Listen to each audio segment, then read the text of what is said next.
যদিও আমরা এখনো হুক নিয়ে আলোচনা করিনি, তবে একটা জিনিস জানিয়ে রাখি যে হুক হচ্ছে দুই রকমের, একটা হচ্ছে ফিল্টার হুক, একটা হচ্ছে অ্যাকশন হুক। অ্যাকশন হুক মানে হচ্ছে ইউজারকে জানানো যে একটা কিছু হয়েছে, তুমি এখন যদি করতে চাও তো করো।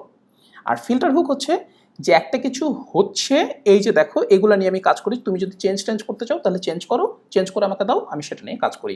সো আপনারা বুঝতে পারছেন ফিল্টারে ইউজারকে চেঞ্জ করার অপশন দেওয়া হয়, তাই না? আমরা এই হুক নিয়ে সামনে একটা চ্যাপ্টারে আরও ডিটেল আলোচনা করব। আপাতত একটা আমরা এক্সাম্পল দেখি যে কীভাবে ইউজ করতে হয় আমাদের নিজেদের হুক নিয়ে। ধরেন আমরা ইউজারকে এটা চেঞ্জ করতে দিতে চাই, ওকে, যে ইউজার যাতে এটা চেঞ্জ করতে পারে নিজের ইচ্ছা মতো। সো আমরা নিজেদের একটা ফিল্টার হুক চালু করব, নিজেদের একটা ফিল্টার হুক লিখব। আমরা এখানে দিব যে finally label equal to apply filters. ফিল্টারের নামও কিন্তু অবশ্যই প্রিফিক্স করে নিতে হবে, হ্যাঁ। সো আমরা এখানে দিব যে ওয়ার্ড কাউন্ট সেকশন, না এই হেডিং, ওয়ার্ড কাউন্ট হেডিং। মনে করেন এটা আমাদের অ্যাকশন হুক। এটা যে এরকম বড় হাতের অক্ষরেই থাকতে হবে তা না, হ্যাঁ।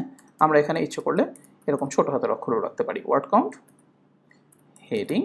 এরপরে কি হবে, আমরা ইউজারকে কোন প্যারামিটারটা চেঞ্জ করতে দিব, লেভেলটা, যাতে ইউজার ইচ্ছা মতো লেভেল দিতে পারে, ওকে। আরেকটা আমরা কি করব, আমরা মনে করেন আমাদের এখানে দিব যে tag equal to apply filters. আমরা ইউজারকে H2 ট্যাগটাও চেঞ্জ করে দেবো, কারণ সবসময় এই H2 ট্যাগটা ভালো নাও লাগতে পারে, তাদের থিম ডিজাইনের সাথে নাও যেতে পারে, সো তারা অন্য কোনো ট্যাগ চাইতে পারে, তাই না? সো ওয়ার্ড কাউন্ট ট্যাগ, এখানে আমরা তাকে দিয়ে দিলাম। আমরা কি ট্যাগ ইউজ করেছি, আমরা ইউজ করেছি হচ্ছে H2, তাই না? সো H2 এবং শেষে ইউজ করেছি হচ্ছে এটা। আচ্ছা একটাই দিই, শুধু জাস্ট নামটা দিই, হ্যাঁ, তাহলে আলটিমেটলি এটা আরও মানে পাবে, ইজি হবে ইউজারের জন্য। সো ইউজার এখন ইচ্ছা করলে চেঞ্জ করতে পারে, ইচ্ছা না করলে চেঞ্জ নাই। এখানে এখন আমরা যদি ট্যাগটাকে ইউজারের ট্যাগ দিয়ে চেঞ্জ করতে চাই, তাহলে এখানে একটা %s দিতে হবে, এখানে একটা %s দিতে হবে, প্রথমে দিতে হবে হচ্ছে ট্যাগ এবং শেষেও দিতে হবে ট্যাগ। দেখেন এই যে আমরা করলাম, এর জন্য কিন্তু আমাদের কোডের মানে আউটপুটে কোনো চেঞ্জ আপাতত আসেনি, কারণ সব কিছুই ওকে। ইউজার যদি না দেয় আমরা আমাদের ডিফল্ট ভ্যালু নিয়েই কাজ করছি, ওকে। এখন ইউজার যদি চেঞ্জ করতে চায়, এই যে আমরা দিলাম, ইউজার কীভাবে চেঞ্জ করতে পারবে, মনে করেন থিমের মধ্যে সে চেঞ্জ করতে যাচ্ছে, এখন সে ওয়ার্ড কাউন্ট হেডিং, যদি ধরেন আমরা ফিলোসফি থিমে আছি, এই থিমটা আমরা ওয়ার্ডপ্রেস আমাদের কোর্সে এখন এই মুহূর্তে দেখাচ্ছি। তো ফিলোসফি থিমের মনে করেন functions.php-র একদম নিচে এসে আমরা এখানে করব, ধরেন ফর এক্সাম্পল আমরা এখানে একটা দিই যে add filter word count heading, মনে করেন এখন হচ্ছে আমরা থিম ডেভেলপার যে কীভাবে এটাকে ইউজ করবে সেটা দেখাচ্ছি, হ্যাঁ। ওয়ার্ড কাউন্ট হেডিং, যেহেতু থিমের মধ্যে আছে ফাংশনটাকে থিমের প্রিফিক্স অনুযায়ী প্রিফিক্স করে নিতে হবে। সো ফাংশন হেডিং, যেহেতু ফিল্টার সো অবশ্যই একটা প্যারামিটার পাচ্ছে, তাই না? এখন আমরা সে কি করবে, ধরেন থিমের মধ্যে সে এখন চেঞ্জ করে দিতে চাই যে heading equal to total words return, সে এখন হেডিংটাকে রিটার্ন করলো। দেখেন আমাদের প্লাগইনে কিন্তু আছে যে ইউজার যদি না দেয় তাহলে ডিফল্ট ওয়ার্ড কিন্তু তুমি এটাই নাও, মানে ডিফল্টটাকে তুমি লেভেল দাও। ইউজার যদি না দেয় তাহলে ডিফল্ট লেভেলটাই ইউজ হবে, কিন্তু ইউজার যদি দেয়, যেহেতু আমরা অ্যাপ্লাই ফিল্টার্স ইউজ করছি, এখন ওয়ার্ডপ্রেস অটোমেটিক্যালি যেহেতু অ্যাড ফিল্টার আছে এই ফাংশনটাকে রান করাবে, রান করায় সে আমাদের যে লেভেলটা আছে ওই লেভেলটা এখানে পাস করাবে, পাস করায় ইউজার যেটা আলটিমেটলি রিটার্ন করলো সেটাকে এইখানে অ্যাপ্লাই ফিল্টার্স থেকে রিটার্ন দিবে, ওকে। তখন আমাদের লেভেল কিন্তু এখন চেঞ্জ হয়ে গেল, আমাদের লেভেল এখন চেঞ্জ হয়ে গেল হচ্ছে টোটাল ওয়ার্ডস।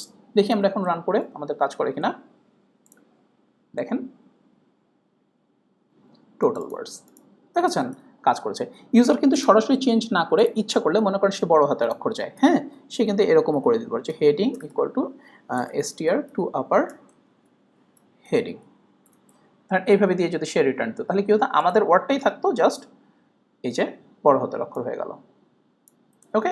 সো ইউজারকে এই যে আমরা চেঞ্জ করার সুবিধাটা দিলাম, এতে কত সুবিধা হলো না ইউজারের জন্য। ইউজার ইচ্ছা মতো এই ওয়ার্ডটা সে তার নিজের ইচ্ছা মতো বসে নিতে পারছে, আমাদের থিমের মধ্যে এই প্লাগইনের মধ্যে সে ডিরেক্টলি তাকে চেঞ্জ করতে হচ্ছে না, তাই না? এবার মনে করেন আমাদের আরেকটা ইউজার এখন ধরেন চাই যে H2 না দেখায়, সে p ট্যাগ ইউজ করবে বা H4 ইউজ করবে, ঠিক আছে? সো অ্যাড ফিল্টার ফিলোসফি, মনে করেন ওয়ার্ড কাউন্ট ট্যাগ, ওকে? এখানে সে কি করবে, ফাংশন, এবং এখানে সে ট্যাগটাকে রিটার্ন হিসেবে পাবে। এবার সে মনে করেন রিটার্ন আর কিছু না, সে রিটার্ন যেটা করলো সেটা হচ্ছে মনে করেন H4, ওকে? তাহলে এখন কি হবে, ওই আগের বারের মতোই ওয়ার্ডপ্রেস দেখবে যে অ্যাপ্লাই ফিল্টার্স যেহেতু করা হয়েছে, সো এটাতে কোনো ফাংশন রেজিস্টার করা হয়েছে কিনা। এখন দেখবে যে হ্যাঁ, আরে এখান থেকে একটা ফাংশন রেজিস্টার করা হয়েছে। সো ওয়ার্ডপ্রেস তখন আমাদের এই প্যারামিটারটা দিয়ে একে কল করবে। এখানে প্যারামিটারটা গেল, ইউজার সরাসরি একটা যেটা রিটার্ন করলো সেটা আবার ওয়ার্ডপ্রেস এখানে নিয়ে আমাদের এখানে ট্যাগের মধ্যে রিটার্ন দিল, অর্থাৎ H4 এখন। তারপর সেটা এখানে চলে আসলো। এবার যদি আমরা দেখেন রিফ্রেশ করি, এখানে দেখেন ট্যাগটা এখন চেঞ্জ হয়ে গেছে H4। সো ইউজার যদি চাইতো যে সে H4 ইউজ করবে না, সে প্যারাগ্রাফ ইউজ করবে, দেখেন এটা আলটিমেটলি প্যারাগ্রাফ হয়ে গেল। আপনারা যদি এটাকে নিয়ে ইন্সপেক্ট করেন তাহলে দেখতে পাবেন যে এই যে এখানে প্যারাগ্রাফ, ঠিক আছে? আর ইউজার যদি H4 দিত আগের মতো, তাহলে আপনি যদি রিফ্রেশ করেন এবং এটাকে যদি ইন্সপেক্ট করেন তাহলে দেখতে পাবেন এই যে H4। সো এই যে ইউজারকে আমি কত ফ্লেক্সিবিলিটি দিচ্ছি, এইটাই হচ্ছে আলটিমেটলি হুকের কাজ। এখন ধরেন আমরা ফাইনালি ইকো করার আগে, ইকো করার পরে আমরা মনে করেন আরেকটা ইয়া চালাইতে চাই, কি বলে,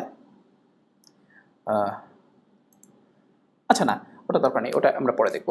সো এই হচ্ছে মোটামুটি আমরা যদি অ্যাকশন হুক চালাইতে চাই তাহলে আলটিমেটলি ডু অ্যাকশন, এই কোডটা দিয়ে আমরা ডু অ্যাকশন, ফিল্টার যেভাবে দিলাম, ফিল্টার হচ্ছে অ্যাপ্লাই ফিল্টার্স আর এখানে হচ্ছে ডু অ্যাকশন। সো ইচ্ছা করলে ইউজার তখন এই অ্যাকশনটা ধরে সে অন্য কোনো কাজ ওখানে করতে পারে, আমরা ইচ্ছে করলে এরকম করতে পারি। তবে এই প্লাগইনে আসলে এটা মানে অ্যাপ্লিকেবল না, এই জন্য এখানে আমরা না দেখি, এখানে আমরা শুধু ফিল্টারটা নিয়ে কাজ করি। But ultimately at the end of the day this things are same. একটাতে হচ্ছে শুধু আপনি ইউজার কন্টেন্ট চেঞ্জ করতে পারবে ফিল্টারে, আরেকটাতে হচ্ছে ইউজার কোনো কন্টেন্ট অর্ডার পাচ্ছে না, জাস্ট সে কোনো একটা কাজ করতে পারবে। তো নেক্সট পর্বে আমরা এই ফাংশনালিটি, এই প্লাগইনের ফাংশনালিটি আর একটু বাড়াবো, সেটা হচ্ছে রিডিং টাইম অ্যাড করবো। Alright guys, take care, bye by.